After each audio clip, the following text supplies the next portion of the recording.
I remember there's this person whose name is Norman Cousins. He is called the man who cured himself through laughter. He went through many medical procedures and his doctors would tell him, Norman, you will just live until this point.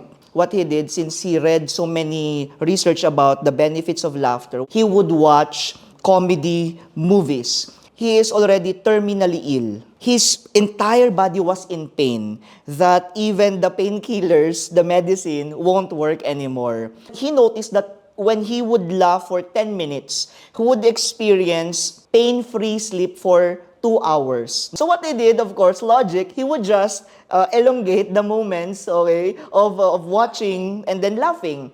And then cut the long story short, he cured himself. So that's why he's called the man who cured himself through laughter. So there is, that's supported by science.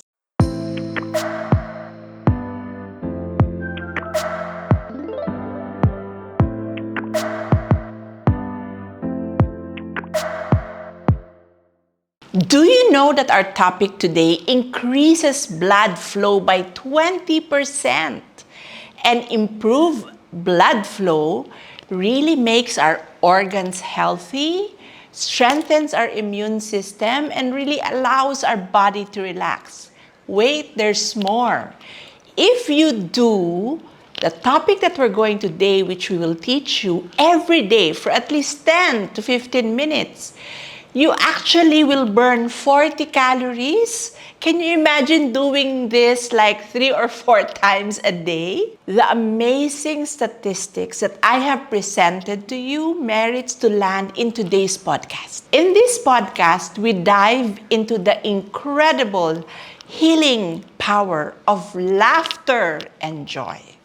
Join me as we explore the fascinating science behind how laughter impacts our cells.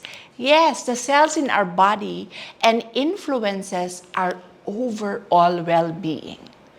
Through insightful studies and anecdotes, we will uncover the profound benefits of laughter and how it reduces stress to boost our immune system, something that we need every day. Together, let's dive into the importance of incorporating more laughter and joy into our lives as a natural remedy for better health and happiness. One of my blessings last year is meeting someone who really makes me laugh every time I see him. Today, we will have someone who is also part of our Better Days Community Center.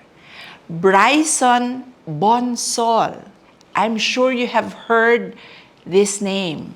He is a soul coach, a retreat master, a Reiki practitioner, a blissful and happiness teacher, and really he lives by that title, happiness teacher, and laughter yoga practitioner.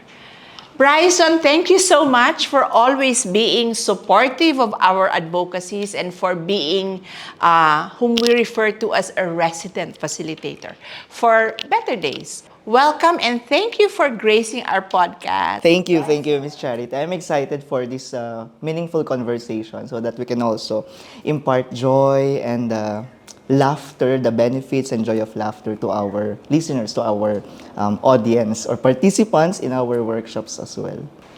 Okay, Bryson, maybe to start with, can you share with us how you got to this space? I've always been curious, but I never had a chance to ask you, how did you get into this type of work? Or I call it an advocacy because it's unique, you know, and where did you learn to do this? So this is like a 3 bundled question. Where did you learn to do this and why are you doing this? I started this when I was in the formation house for the information of our viewers, our listeners. I entered a religious formation program, the De La Salle Brothers. So I want to, because I'm a teacher by profession, so that's their ministry, and I chance upon, while in the formation house, I chance upon this book.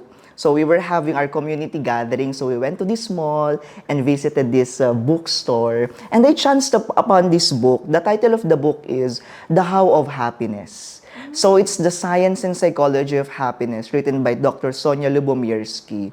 And then, upon reading the book, there's something in me that speaks to me, my soul speaks to me, this message has to be shared. This message has to be shared. The reason being I entered the formation programs because I'm also searching my own meaning and path and happiness. And I'm happy inside because I'm learning many things there, most especially about my spiritual journey. Cut the long story short, I left the formation house after discernment, that life is not for me. And then I worked in another school. And from there, I started my company, Bibles Training Information Center. So I was praying, now what will be the signature program of this company, of my company, since many would offer leadership training and other things. And then since I have a happy disposition, thanks be to the divine source. So I thought, what if I create my own program about happiness, since there's no one here in the country who does that. So I crafted my own happiness workshop. It's called the Happiness Workshop, based on science and psychology. And I even sought permission from the author of this book if I can use her studies, her research about the science and psychology of happiness. And then from there, it evolved to the workshop that I have now, since I also became a laughter yoga leader. That's what we call it, a laughter yoga practitioner. So I incorporate laughter yoga and other modalities in the workshop. So really, the umbrella program is a happiness program, which I think everyone needs, especially these days. But you have been known to be a laughter yoga practitioner. That's how I met you, right? Ironically, we met at the time when I was also running my standard program, one of my standard bearer programs, Living, Loving, and Dying, a grief retreat program, but we said, why not incorporate laughter?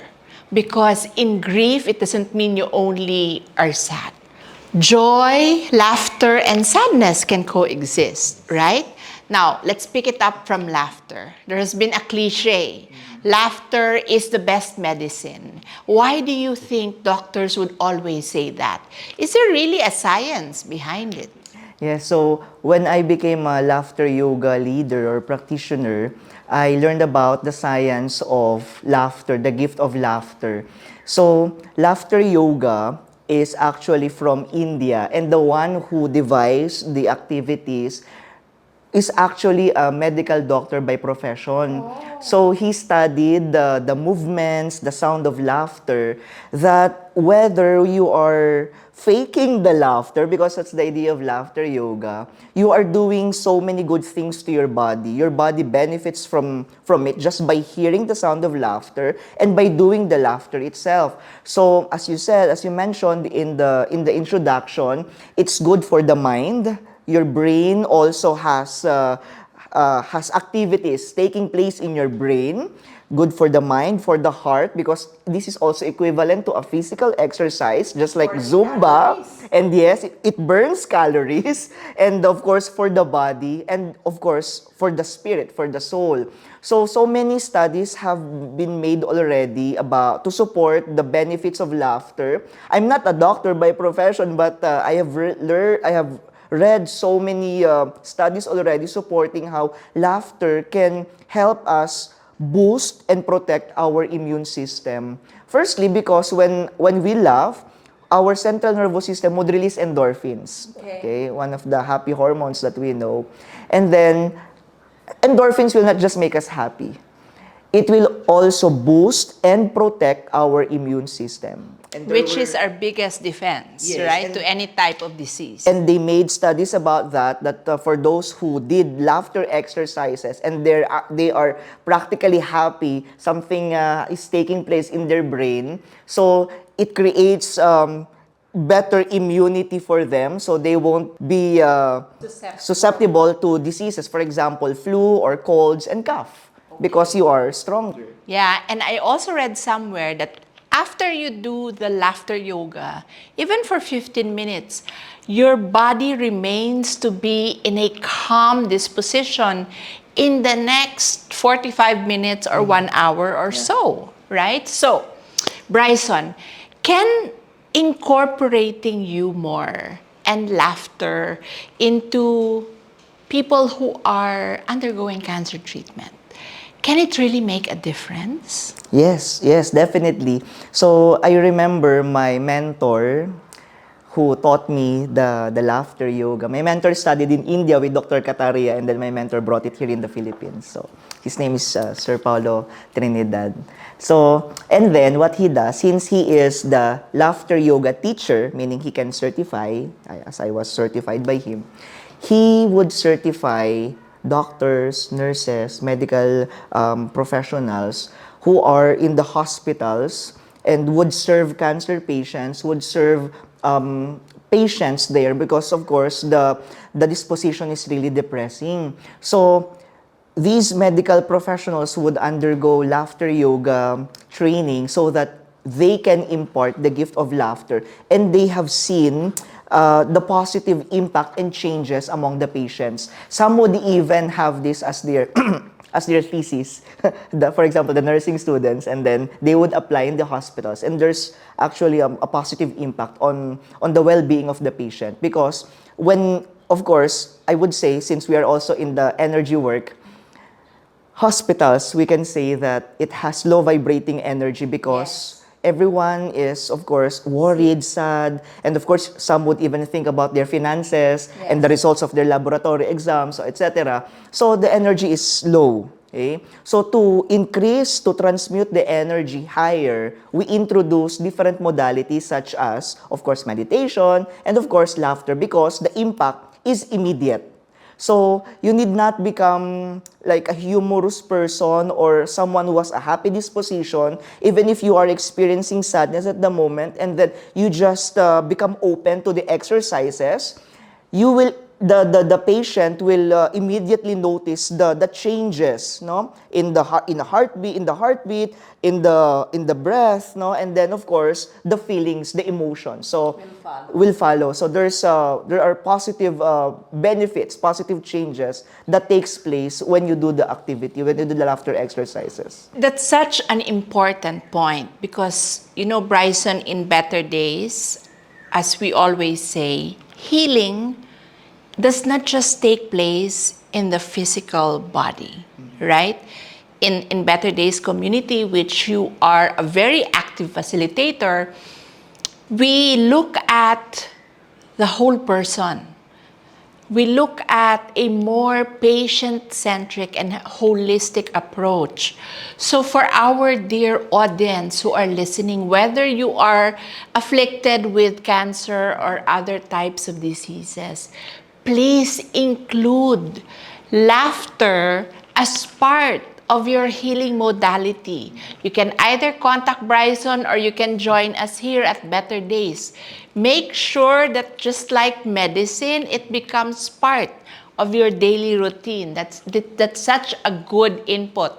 Now, Bryson, are there specific types of laughter? As you said, if you're a patient, you are naturally sad. Are there specific types of laughter that have greater impact on healing, or laughter in general will already induce that, as you said, high vibrational frequency? Yeah, so unique beings as we are, we have different kinds of laughter. So in general, any kinds of laughter, for even if you're just listening, by the way, to the sound of laughter, there's already healing effect taking place because our brain copies everything around us. So same with when we're watching sad movies. We cry, we become emotional. So same thing with laughter. So our brain copies what we hear, and then laughter is, so to speak, contagious. So when you do different kinds of laughter, then you can enjoy the benefits. But I've read an article that there are these energy workers who saw something taking place in the energy centers, which we call the chakras, that when you say a certain sound of laughter that is for that specific energy center. For example, the laughter ha, okay? And when you say ha ha ha ha ha ha, ha, it's good for the heart chakra. So it's good for your heart, for the chest. So every organ, everything that's on this area, the laughter ha, the laugh ha, the sound ha is good for the chest area. I guess because you also feel it here when you say ha, Yeah. right? What about my favorite is the belly laughter. Okay. So ha is here, he is for the throat chakra. For he. So if you want to express something or if you have throat issues here, so you laugh he. And then the he for the head, which later we will do.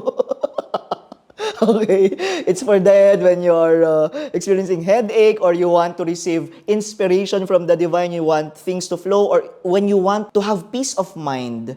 For example, you are worrying, you are overthinking, and you want clarity and peace, you will use the sound he. And then for the lower part of our body, abdomen and the root chakra, the base chakra, we use ho and hu. Ho and hu. My favorite type of laughter is the belly laughter because from my experience with you, when I do that, it's almost unstoppable.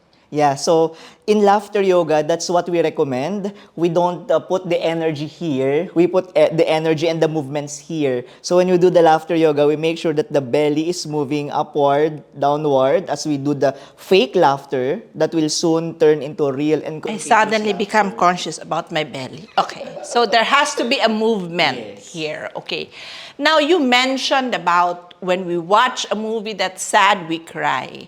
So does it mean that it also helps when you watch comedy shows that you laugh? Does it have the same effect? Yes, because you are first receiving the message of what you are watching, the joyful message of the joke, of the comedy, of the movie. That's already one. Second, your brain already is processing that. And then, of course, the most powerful one is because of what you're watching, nat-trigger yung laughter, and then you laugh.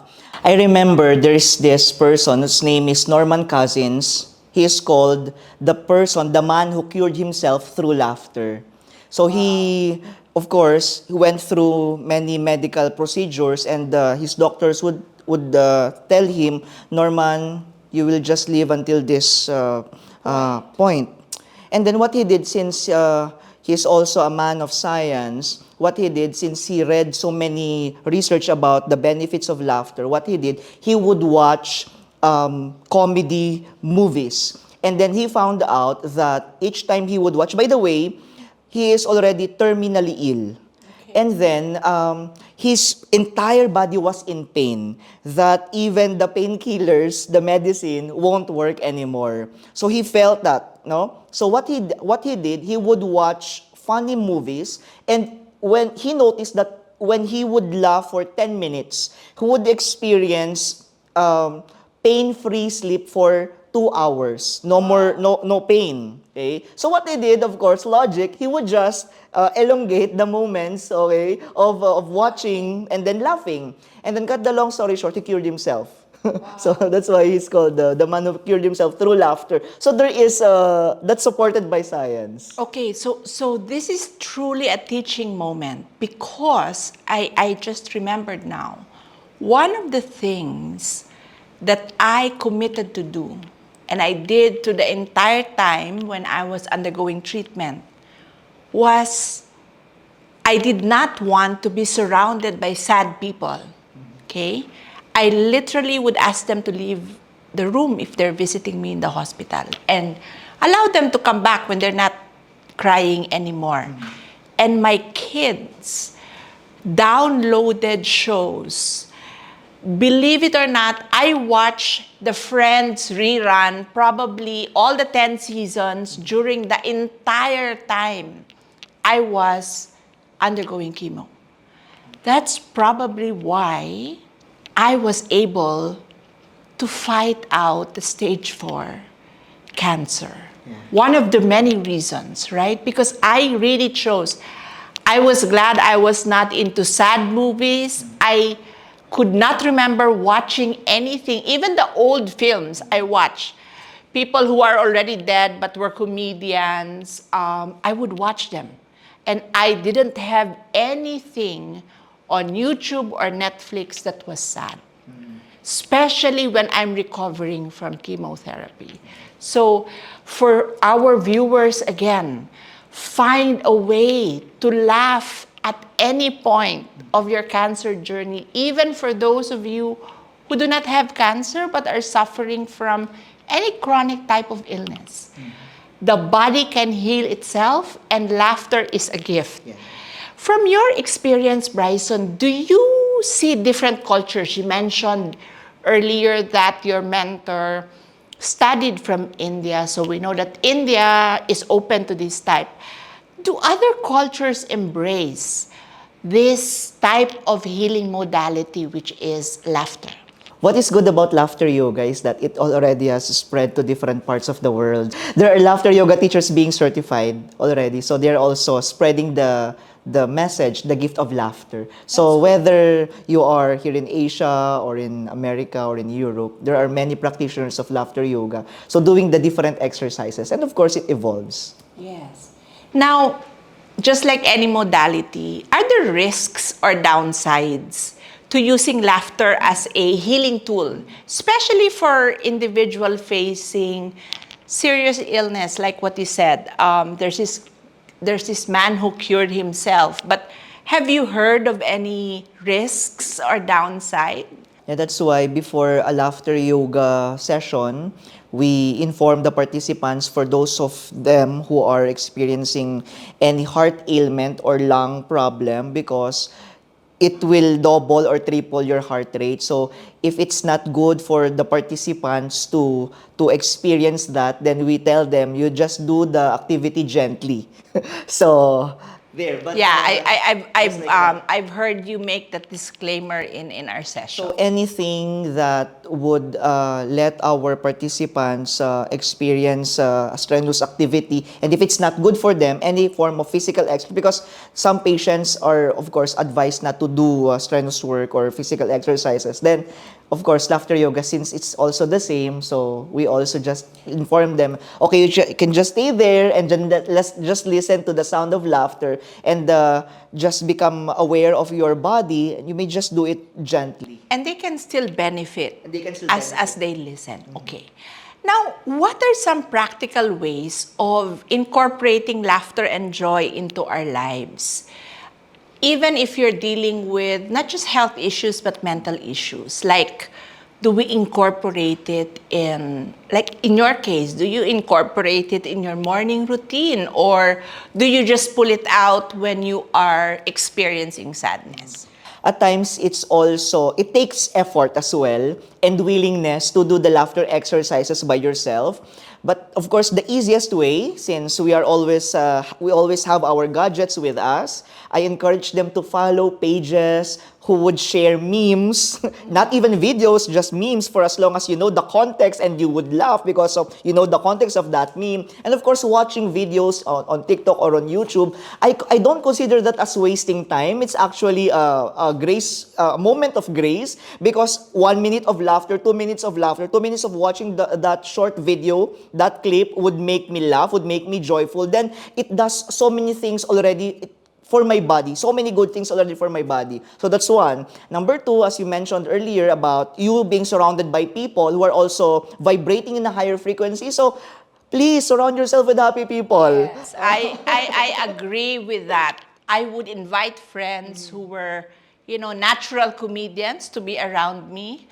So it triggers a lot of laughter. But of course, after my surgery, I made sure they didn't visit me kasi, it might affect my surgical wound. Bryson, we always say that there are really people, may mga tao that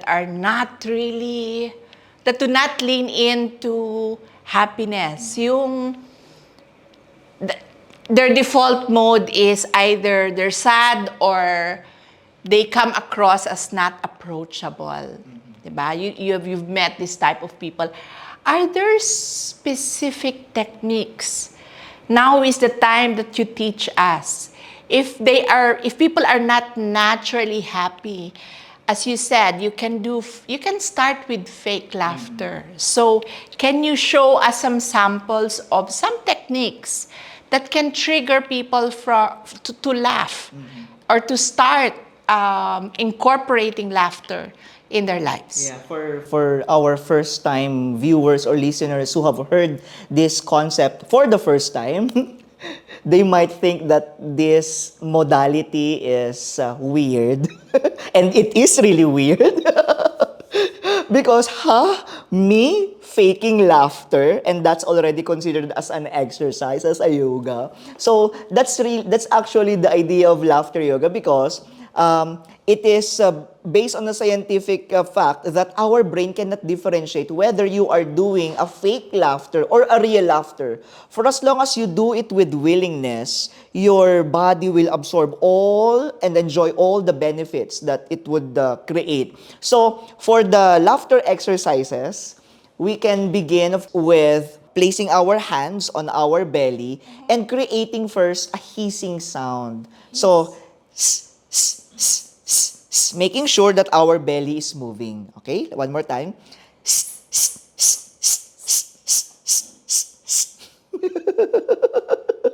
Practice pa lang. Okay. Okay.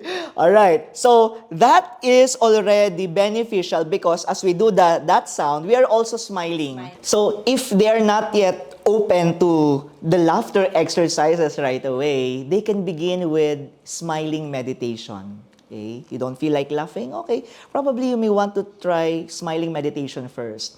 So when you smile, beginning with another fake smile, for as long as your cheeks would move and these muscles move, there are connecting nerves to your brain, and you are even giving a message to your subconscious mind that, hey, this person must be happy. This person must be happy because this person is smiling. So you're tricking your brain, your mind, oh, this person is smiling. Let's release endorphins. And then you will notice that after a minute or two, you'll feel a bit better. Okay? So for example, if you are trying to have a range of your emotion, if you feel like a 4, 10 being the happiest, feel like a 4, it could turn into 5 or even a 6 or even a 7. So smiling first, and then you do And then the hissing sound. and then we'll begin with the muna pala, sorry. Tsaka yung yun yung mataas eh. Okay, so we'll begin with the sound. Okay, and then as you say you move your belly, okay? Okay, let's see. Let's try, okay? Very good. And then we'll just make it faster. Okay? Okay, sige. Take a deep breath, inhale. 3, 2, 1, go.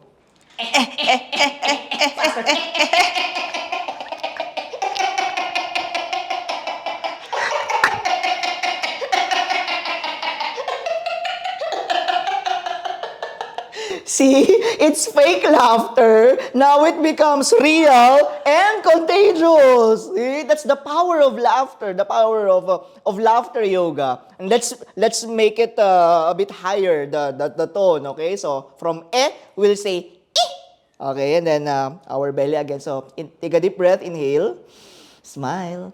3, 2, 1, go.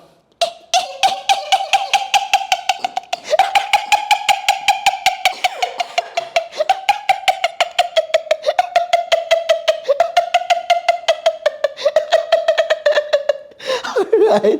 There, that's laughter yoga. See, it's just for a few seconds. That, 15 seconds, 10 seconds. That's that, laughter ladies yoga. and gentlemen, is laughter yoga. So, Bryson just gave us a sample. And you can have more of this. Usually, in better days, I would ask him to do an abridged version, and people do it for 20 minutes, and they all leave happy. What more, in some sessions, Bryson would do it for 45 minutes. Bryson, there is an interesting post that you did the other day, actually. To me, it was serendipitous. The title of that post was East Meets West. So if people go to your Facebook page, Bryson Bonsol, they will see that you are a devout Catholic, actually a Marian at that. And I ask you this the first time I had a card reading with you. But they will also see other things like a Tibetan gong or a crystal bowl. So East meets West. How do you marry these two, the values that you have as a devout Catholic and as a Marian, and the things that you do energetically? Is there a conflict? All right. So for some people, they would say that there's conflict. But for me, as someone who believes that we are just one, that's our being connected to each other, whether you come from this belief or you have this background, you're a human being, you have a soul, and I honor that. So what I do as a happiness teacher and also as a soul coach, I incorporate these different teachings and different values from different beliefs for as long as they serve the common good, for as long as they serve humanity, not just humans but also other sentient beings, plants, trees, and even animals. So there's no problem with me if you have this faith or you have this different set of beliefs, for as long as we agree that okay, everything is energy, and let's do everything with anchored in love, anchored in joy, and anchored in compassion. That's true, because at the end of the day, it's not religion. It's what you believe in. It's the faith, no? And the way I reconcile this, ever since I started studying and understanding holistic healing, is that energy is also created by the Father, right? And all these modalities, He also allowed to be. So we can have access to these different modalities. And say, for example, the clearest would be meditation is prayer, Yes. right? In the energy, people would say meditate, and meditation is actually a form of prayer. Okay. Bryson, laughter yoga is also badly needed by caregivers, right? Is this something that you would recommend for those who are taking care of sick loved ones? Yeah. First, since you are a giver, so we say there's a Latin phrase that says, nemo dat quod non habet, which means you cannot give what you do not have. So in as much as you want to give of yourself, it's also but proper to first take good care of yourself first. So to energize yourself, since of course you want to impart, to let these people heal. So first, you do that. You make sure that your energy is also at its best or it's at its optimum. So laughter yoga can help you transmute the low vibrating energy to a higher form of energy, and that by virtue of energy contamination, the energy that you have with you, just by your presence and essence, when you are with your loved ones or patients, all of them will immediately absorb what you are emitting or radiating. So it's also important for our love givers, our caretakers, our medical professionals to ask themselves, okay, what energy am I bringing? What energy am I radiating or emitting? So that as I just stay beside this person, I am already radiating love, joy, and high energy, so that this person, even if this person is sleeping or resting, this person is enjoying already and is already benefiting from your energy. That's a good point. That's a good point. Bryson, you are many things. I want to talk a little bit about you as a soul coach.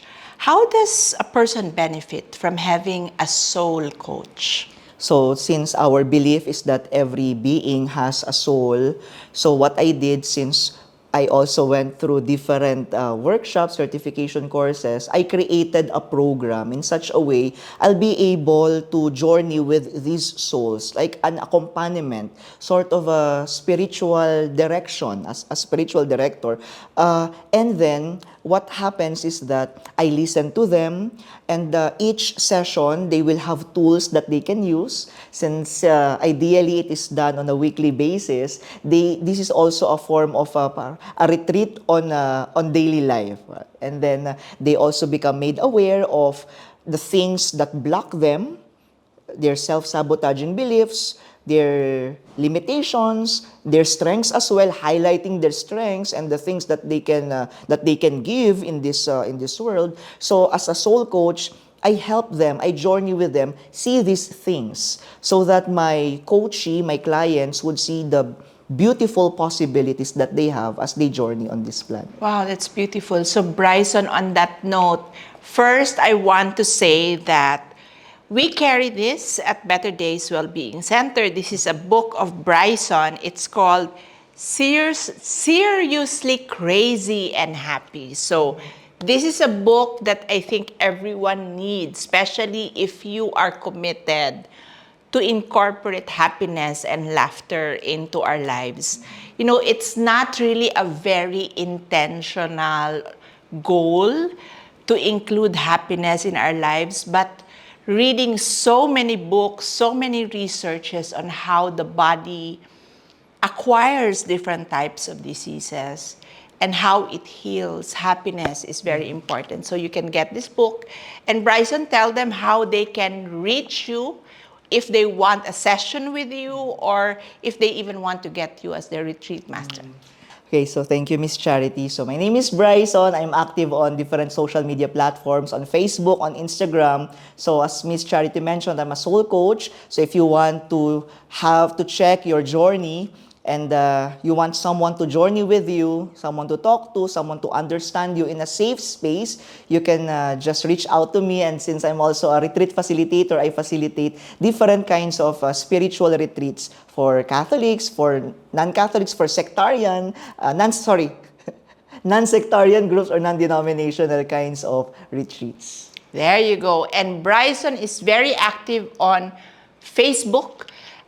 Even if you are not on Facebook, but if you have Facebook Messenger, he really answers and responds, except when he is in a place where there is no internet or Wi-Fi. But then again, he will tell people, he will announce that he will be out for a day or two. Okay, so thank you so much, Bryson. To our dear audience, I hope you had as much fun as I had today. Tumatawa pa ako. Remember, laughter is not just a sound. It's a powerful healer that can tickle all the cells in our body and uplift your spirit. Embrace the joy, share the laughter, and let it work its magic in your mind, body, and soul. Tune in next time as we explore more ways to nurture our well-being and bring a smile to your day. Stay joyful and healthy, and see you soon on our next Life Doula podcast.